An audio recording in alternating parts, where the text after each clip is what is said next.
Hello, investors. It's Don Vandenbord, Chief Investment Officer with Revere Asset Management. Today is Friday, August 30th, 5:20 p.m. Eastern Time, coming to you from St. Augustine Beach, Florida, with the Revere Roundup Daily Market Insight video.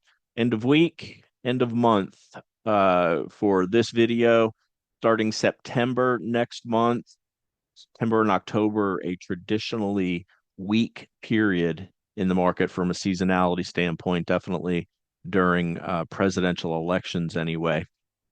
So market state, we are in an uptrend. See the trend gauge over here. We still got the coveted four green arrows, still got three yellow sub arrows indicating some weakness in the NASDAQ 100 and also a bit of weakness. It's more just lack of strength. Only two names coming off of this past week's 21 over 21 list going into next week, but not much progress with leaders as of recently, and that syncs with the underperformance of the NASDAQ 100. We'll dive into this a bit more as we go through the video. So what happened today? Broad afternoon rally saved the market from a sell-off. We opened strong, gapping up 0.5% on the S&P 500 and 0.9 on the NASDAQ 100. And we had about a 90-minute hard sell-off late morning, bottomed early afternoon, and went on a strong run after that. Is it window dressing for end of month? We don't know for sure. All you can go by is what the final numbers are. And here's what they are. The 21 over 21 list up an average of 0.49%, 17 up, 4 down. The big eight up an average of 1.6%. RG8s, our eight growth ETF composite, up 0.7%. S&P 500 up 1%. Equal weight S&P up 0.8. NASDAQ 100 led the way up 1.2. Equal weight up 1.2 as well. Dow Jones Industrial Average up 0.55. Mid caps up 0.7. Same with the Russell 2000. Global Diversified 60/40 stock and bond up 0.37%. Our flagship GROTECTION portfolio up 0.91%. Let's get into the charts. We'll start with the S&P 500, and since it's Friday, I'm also going to show the weekly chart in the upper right-hand corner so you can see how we've been acting over the past couple of months, as well as what the weekly close was for any ticker that we bring up. So here's the S&P 500 up 1% today. Saved the week anyway, being up 0.24%. A lot of shakes this week, mostly tied to weakness in big tech, including weakness after NVIDIA's earnings report after hours on Wednesday. But you can see after 4 harsh weeks down, we've had 3 strong recovery weeks, and we're within 1/3% of all-time highs on the S&P 500. A couple of tests of the 8-day moving average over the past 3 days, but survived it very well. There's the S&P 500. Let's go to the NASDAQ 100. Well, 100. And you can see the lack of relative strength. I did a much more detailed breakdown of what we've seen since the 7-Eleven top in the NASDAQ 100, where not only did price top, but also relative strength top. And it was tied to that CPI number, where the market kind of interpreted that inflation is maybe not so much to worry about anymore. PCE report today echoed that as it was in line, but we started a big sell-off on the NASDAQ 100 that day, July 11th, and we also started a period of outperformance by small and mid caps as well, including this 3-day panic that we had in all of the indexes back at the beginning of August, but recovered that nicely and now putting in a much needed handle after that strong move off of the lows. There's your NASDAQ 100, Dow Jones Industrial Average. I believe this is at all-time highs. Yes, it is. up 0.55%, up 1% for the week. And strong on a relative basis, not so much today, but over the past week and a half, as we have seen. We saw 3 straight days this week of rotation out of growth names and into value names. S&P 400 mid cap index uh, up 0.73% negative for the week, though. You can see the relative weakness this week on mid caps, but still within a stone's throw of all-time highs. Russell 2000. This looks like it's in a stone's throw of new all-time highs if you were looking at the recent high, but if you go to a weekly chart and especially a monthly chart, if you go to a monthly chart, you can see that we are not near all-time highs. These occurred back in, let's see what month that was before a big reversal off the highs. That was in November of 2021, but pretty constructive monthly cup base here has been formed, including a test of undercutting the entire prior month and closing within a hair's breadth of the high from the prior month. So 2,300 in sight on the Russell 2000. RSP, new all-time high. Haven't quite made it on the market cap weighted yet because of the heavy weights in the market cap weighted of tech names, but equal weight all-time highs riding this 8-day moving average higher. That's pretty darn bullish. Equal weight NASDAQ 100 also forming a cup and handle, but has been showing some serious relative weakness since going back to February against the S&P 500. Kind of interesting. Tech normally leads, but it's actually, in this case, tech, the big cap tech that has been propping up the NASDAQ 100 indexes. If you break it by comparing equal weight to market cap weight, you can see that by looking at the relative strength line. Those are the major indexes. Let's go next to the VIX, and good news for bulls today on the VIX. Down to that 15 level, down 3%. So we ran into the declining 21-day moving average twice, failed there. We want to keep this below 16.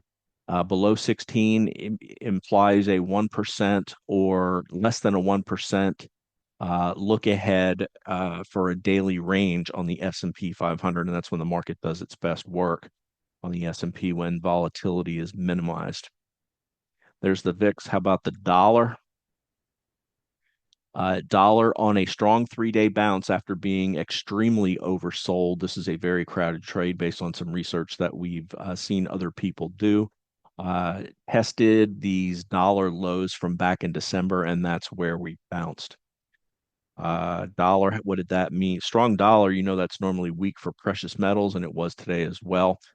Gold down 0.71%. GDX down 0.67%. Silver down 1.72%, breaking some key moving averages. Bitcoin had some volatility this week, gapped 3 straight down days, an up day where we had a negative reversal. And today we set an intraday low, but bounced off of that. But this is below the declining 50-day and 21-day moving average, which tells us to stay away.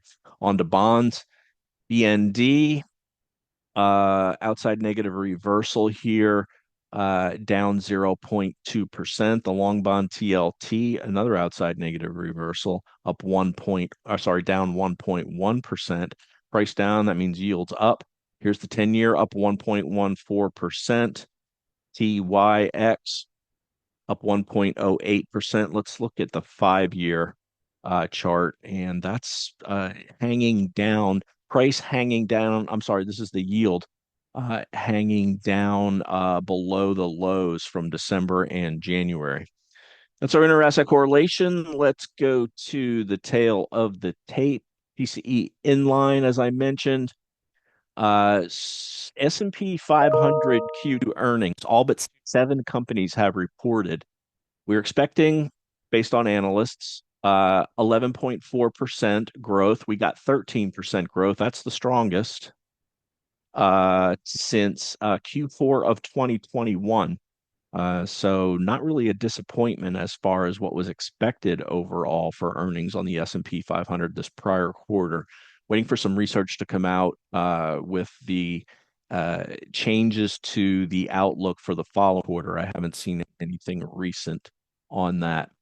The keys coming into Friday is going to be the PCE reaction. That was a nothing burger. The S&P 500 range 55.60 to 56.52. We stayed in there. In fact, we closed within this resistance level, which we've been talking about down here, 56.42 to 56.67. We cleared the bottom part of that and closed inside that range. So that resistance still holding. This is what bulls want to get above next week.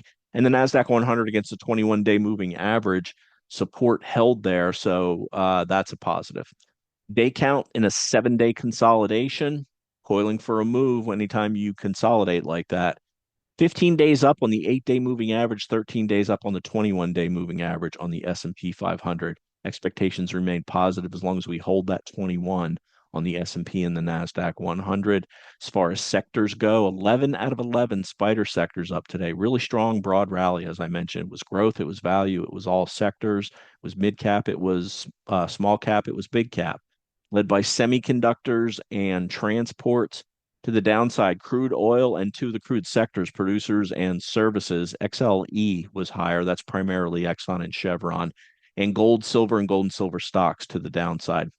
Portfolio got stopped on LABU. That was our biotech index play. Trimmed our hedge QID on the afternoon strength. So beta 1.10%.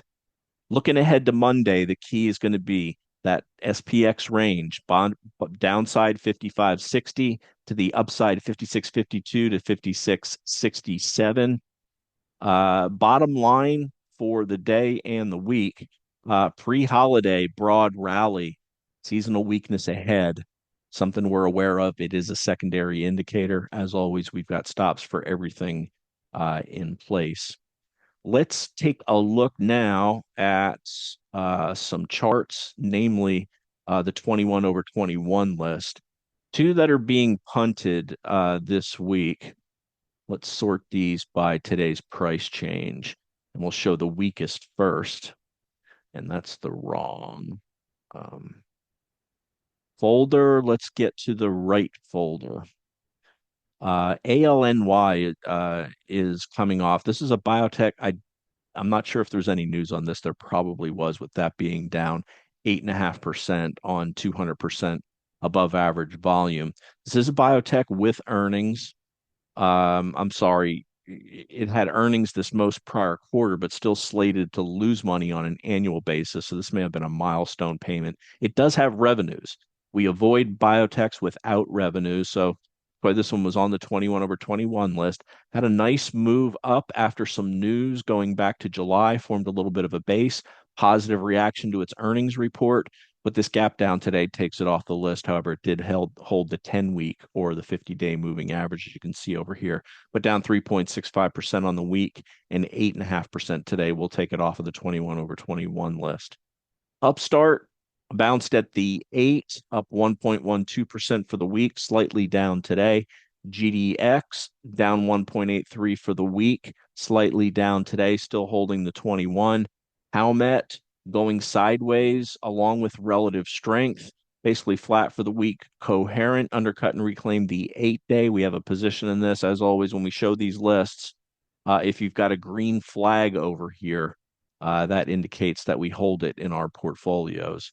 And just a quarter position in this, as we haven't had any strength to add onto it. Carvana bounced at the 21-day today. Coupang closed right below the 21, so that's going to get punted out too. That there's actually 3 that got punted out. A very familiar name you'll see shortly. And the biggest really, I mentioned in the podcast today, and definitely go back and look at the strong breakdown I did on the overall market going back to July. 2 most important people to the market right now seem to be Jerome Powell, number 1, the Fed chairman, and number 2, Jensen Huang, the CEO of NVIDIA, as that's been the key leading stock, leading this most recent uptrend on the AI hype. So CPNG will come off. Fortinet, after CrowdStrike floundered, there are 3 to 4 cyber names that have taken its place. This is one of them. Gap up on earnings, riding that 8 EMA higher. Meta going sideways right along the 21. There's actually some extra names in here. You know why? Because I'm showing the wrong darn list. Let's regroup here. Most of them are the same. So there maybe are four extras that we didn't go through. Let me get caught up here. Where am I? Okay, Spotify. Riding the 21 sideways, Axon going sideways above the 21, TMDX flagging still above the 21, SE bounced at the 21, IoT also bounced at the 21 today, ITB going sideways after a failed break higher on Monday of this week, Uber forming a double bottom base, putting in a handle now. This looks fine, but we need some volume and some strength to come into it. We do have a position in this, and we do want to add to it. Race, just a champ, continues to chug higher. We're actually riding the 5 EMA higher is what race is. I don't have it on that chart, but if you broke it down, that's what you'd see. AppLovin trying to do a breakout today, slightly above average volume over the past 2 days. So that's a plus and up 3% on the week. This is one that'll be coming off the 2121 list, and that's NVIDIA with its negative reaction to earnings. This 120 level is acting as resistance. That also coincides with the 50 and 21-day moving averages. So tried to sell it off hard today, and some buyers came in. So it was an inside day today, holding the low of the gap down day. Palantir position in this tight inside day. DoorDash putting in a handle. Eli Lilly sideways tight for a week and a half, and finally Kava holding the low of the gap up day despite 2 days of bad news. One being a $6 million share offering, second one being a downgrade by one of the big brokerage houses. It was either JP Morgan or Morgan Stanley. But holding that 110 level, that's a key level for Kava. That's going to wrap it for the week. As always, like to hear from you. The email is don@revereasset.com. Phone is 855 Real Wealth. That's 855-732-5932. If you're interested in becoming a client, my partner Dan Stewart can be reached at dan@revereasset.com. Our flagship portfolio is named GROTECTION as it serves a dual mandate. Just like the Fed, we've got a dual mandate as well. Growing assets during uptrends, protecting them during downtrends, especially cautious to get out of the way of severe downtrends like we saw during the 2022 bear market, down as much as 28% at the worst. Our worst lost 13% against that 28%. That's just following our rules.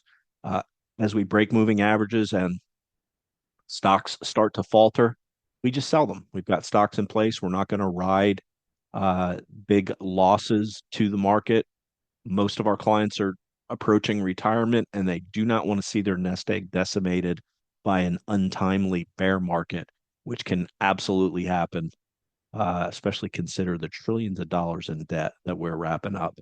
And with that, I'm going to wrap it for the week and the month ending, trading month ending August 30th. We still got Saturday, August 31st. But this is it for Don Vandenbord with Revere Asset Management, telling it like it is. Thanks for listening and have a great long weekend.